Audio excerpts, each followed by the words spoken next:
واحد الدراسة دارتها واحد المجلة فرنسية واللي صنفت الملك محمد السادس في المرتبة السابعة من أغنى الملوك في العالم. مؤخرا تتكلموا على تضارب المصالح ديال واحد الوزيرة، علاش ما تكلموش على تضارب المصالح ديال الملك محمد السادس والشركات ديالو؟ ياك هو رجل سياسي، علاش حنا فيما تنفيقوا في الصباح وحنا تنخلصوا في الشركات ديال الملك محمد السادس التابعة للهولدين الملكي؟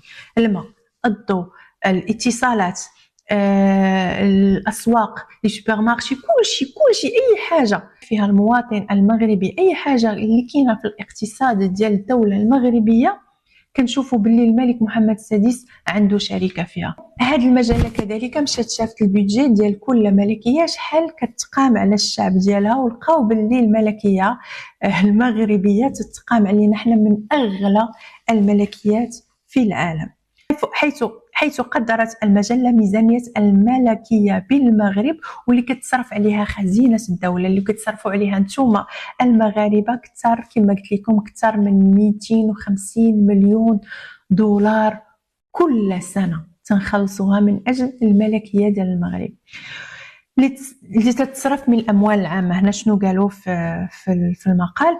وبالمقارنة قالت المجلة إن ميزانية الملكية الهولندية بايكزومبل تتكلف الدولة 39 مليون يورو في السنة، بلجيكا تتكلف الدولة 31 يورو في السنة، النرويج كتكلف الدولة 22 يورو في السنة، السويد 13 مليون يورو في السنة، بينما المغرب تتكلف أكثر من 250 مليون يورو في السنة. علاش الملك محمد السادس غتمشي تسلف هاد الاموال كامله؟ ولا غير فقط نتكلموا على هذا القرض الاخير اللي تسلفوا الملك محمد السادس عبر اللي سناه فوزي القرشع؟